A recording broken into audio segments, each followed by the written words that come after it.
Okay, so Fnatic FENNEL. Let's have a look at this. So I know that this was a really close game. I mean, obviously by the scoreline, it's a 13-10. That's really surprising, especially considering Fnatic ended up winning the entire tournament, and they were massive favorites coming in. Fnatic have won multiple trophies. FENNEL have not. FENNEL didn't win, you know, Ascension or anything even like that. So you've got a pistol round setup over here where Durka's playing behind the box, yeah? So Durka's doing this. Normally, when you see teams do this, they'll be trying to like play somebody in heaven who swings, jumps out, and baits for the second player. So this idea of baiting for a player behind a box is a theme of quite a lot of the pistol rounds that you're going to see. It looks like this player's playing off a recon dart. So Leo's got his recon dart up. And if this ends up getting smoked here, he's going to position himself like that. Recon here for Durka to be able to find kills off. So they have some kind of not super heavy commitment set up over towards A, where Durka might be able to land something, and then they're mostly going to be playing a bit of a retake. But it's this that intrigues me over here, which we're going to be watching the POV of. Because I don't really think that I've seen a pistol round setup like this. I don't know what they're playing off. Guys, take it away. Thank you very much. I mean, the turret has some contact in B main, but how are they then going to capitalize on that? Right, well, the turret ends up getting broken there. The others should have commed that to Alfier and asked him to retract his turret, but it's probably not a major mistake. I doubt that Alfier's going to really see too much. Okay, Chronicle uses his knife early. That's a team flash for FENNEL. Chronicle uses his nade. Paranoia. To be honest with you, I'm still not exactly sure what the positioning of Chronicle and Boaster was, even having seen the B exec come through. Maybe they were anticipating some kind of jet dash down lane or something that they were going to be able to double deal with. But, I mean, we just saw things that were very standard. We saw a Paranoia getting used, which wasn't even from the best angle, to be honest, because Boaster's positioned himself back here. I think there was something else here that Fnatic were waiting for, and I'm not exactly sure what it was. But, you know, they've just provided a lot of pressure there for Alpha to then swing through the smoke. And now they've got double players over towards stairs. Boaster's trying to reposition over towards Dice. Good kill from Boaster. And now here come the A players. So they flash over the top. Doesn't seem like the greatest flash to me, but Gon has just TP'd into the back of them. They obviously have had a talk about the fact that they just want to be grouping up, getting ready to flood defend A, because these rotates are over so quickly. They have used recon, they've used a flash, they've used a smoke, so they've used quite a lot of utility here. But what I'm saying is, after about 10 seconds, 15 seconds of them not hitting, your B players need to start spreading back out again. Turret's still holding mid contact and B main contact as well. You still have the KO ultimate to be able to retake A. Leo might want to look for some information in mid with his drone soon, because you're not really going to need the drone for retake, I don't think. You're going to want to flash recon with the KO ultimate. So I think you can afford to use the drone. You're not saving it for retake, in my opinion.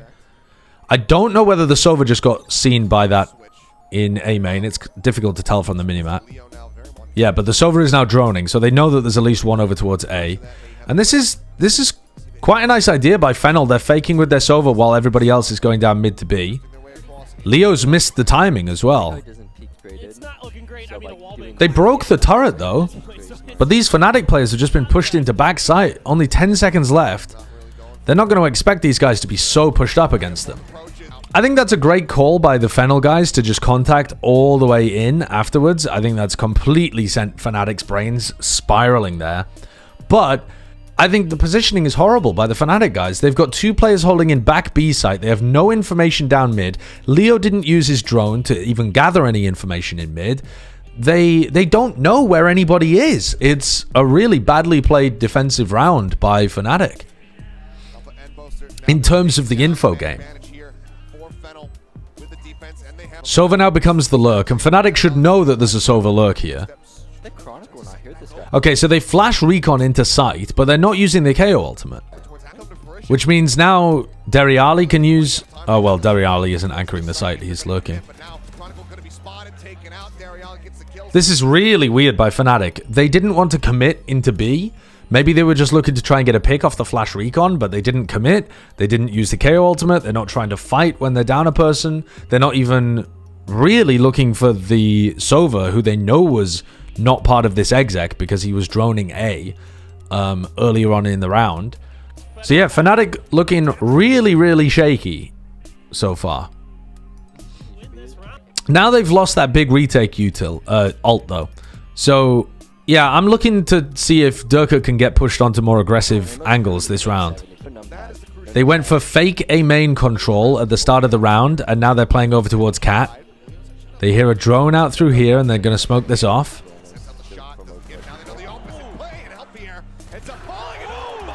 Ooh, those are some nasty shots by the FENNEL Jet. Those are some filthy shots. Nothing really that Fnatic did wrong there. I was a little confused as to why Alpha was holding this, but I think they're just trying to double hold mid. And to be honest, I don't think Alpha is expecting this FENNEL Jet to have the confidence to instant reswing and hit that kind of a shot.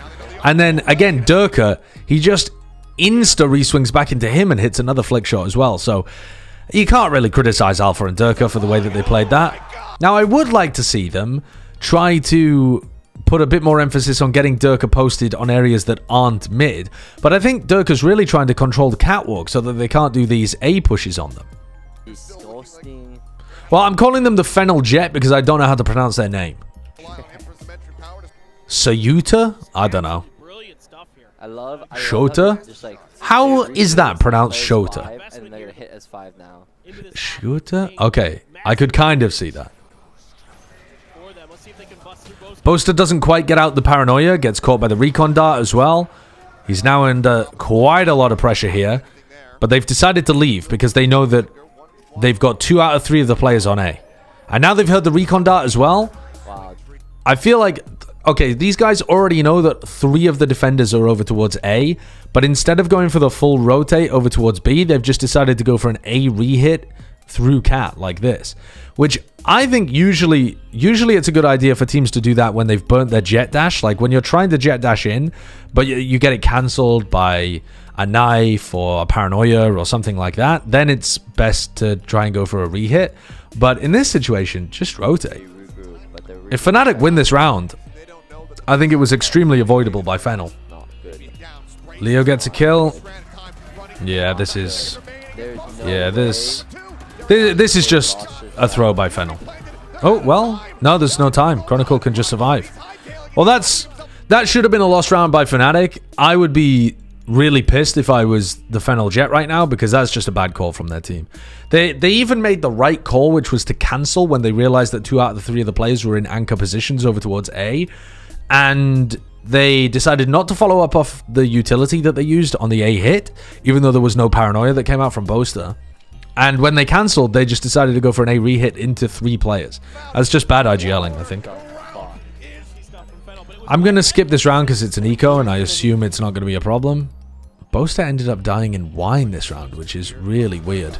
But now Durka's actually pushed out B main. This is something that he hasn't been doing very much. He also hasn't really been playing with Leo, which is very odd. Normally you would expect Leo to be playing over towards B. Oh my god. Wait, they can get the ball. Okay, we've got to watch this round. This round got too close. We're going to have to watch it. So Boaster's tucked in main.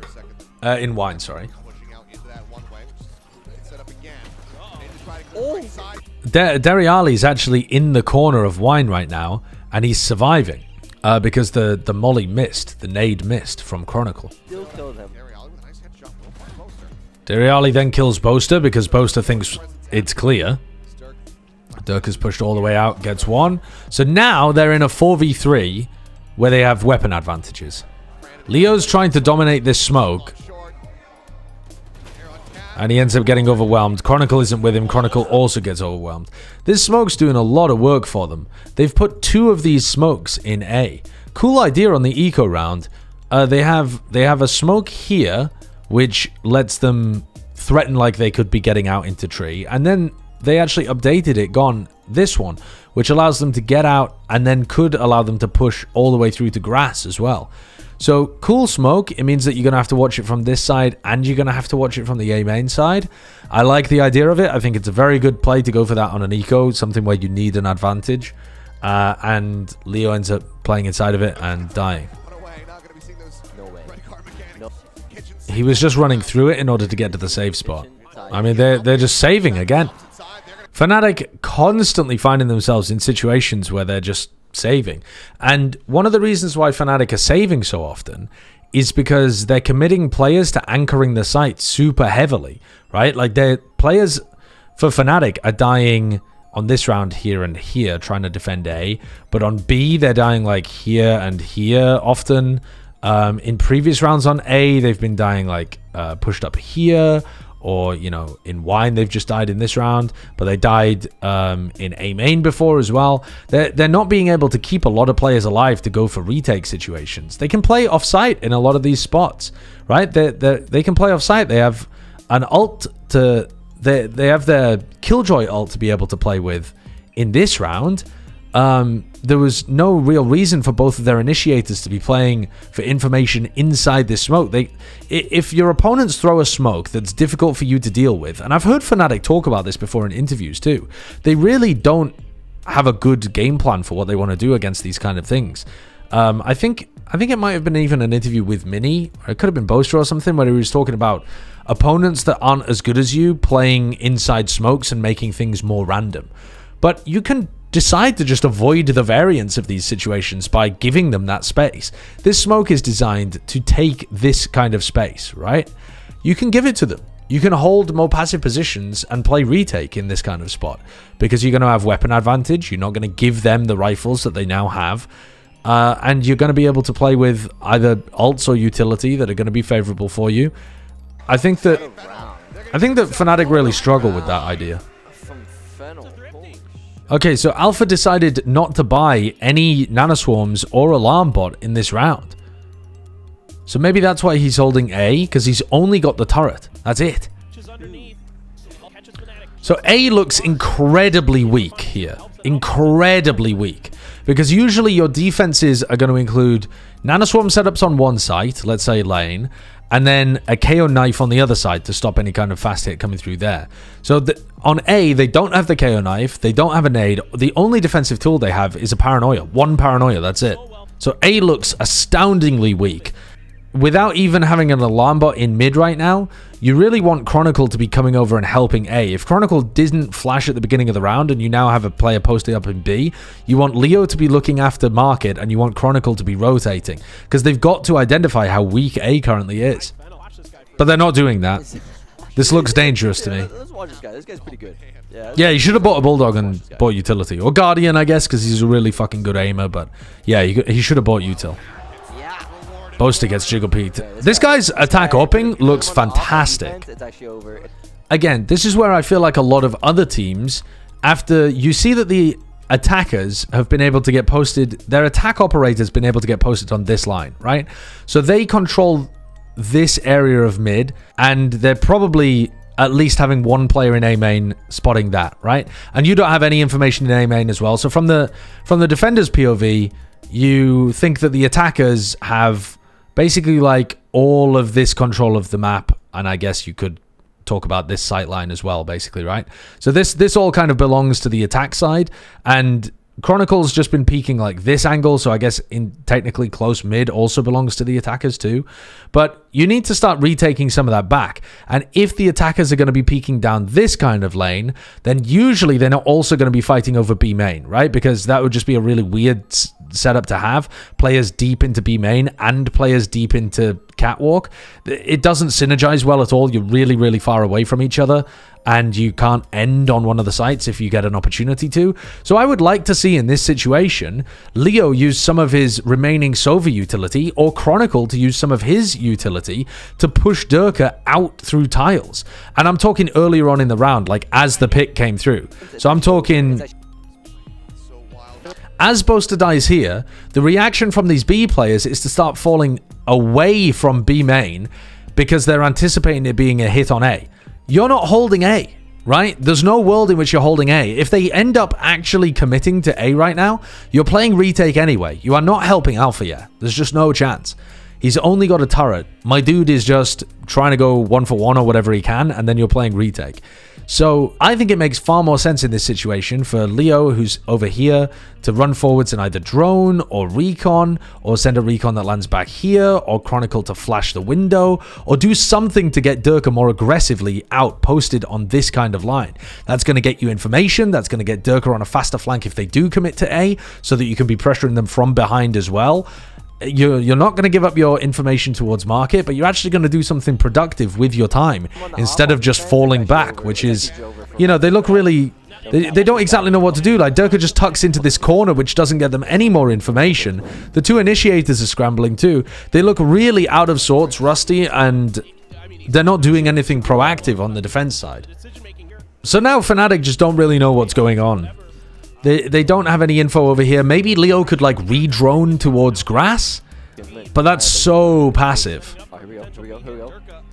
Durka's heard some people, so he pops his dash. Manages to get out. And now there's two initiators here as well. And this is really where the Fnatic individual ability is going to shine. Leo dies. That flash doesn't really do... Oh my god, wait. How does that flash work for that? What? Wait, that's crazy. Wow, that flash pops so perfectly in window that it still blinds people who are facing B main. Holy shit. I really didn't think that was going to work. That's kind of phenomenal. And there's always so little time here with FENNEL. And they still win the round. Yeah, where does Chronicle actually throw that flash from? Because that's kind of crazy. I mean, you're not often going to be anchoring from this position as the KO in time to do this. He just aims like, yeah, all the way up. Huh, so he just kind of stands at the bottom of stairs and aims there in between those floating platforms. Pretty sick. I mean, that situation at the very end there is excellent initiator support for Durka, but the actual way in which they're playing the macro, the Boaster calling aspect of this was shockingly poor, I think. And not just Boaster, actually. Boaster shouldn't be the only person that gets the flack for that, because I think Durka and Leo in particular should be the ones also calling proactive stuff on their defensive side. Like, Durka should be calling, like, hey, let me, like, Leo, give me this dart, or Chronicle, give me this flash, we need to retake info in this area. Or, you know, Leo should be like, I'm redroning mid because we need info. These players should be able to call that kind of stuff themselves. But obviously, as the IGL, mostly a rough one from Boaster.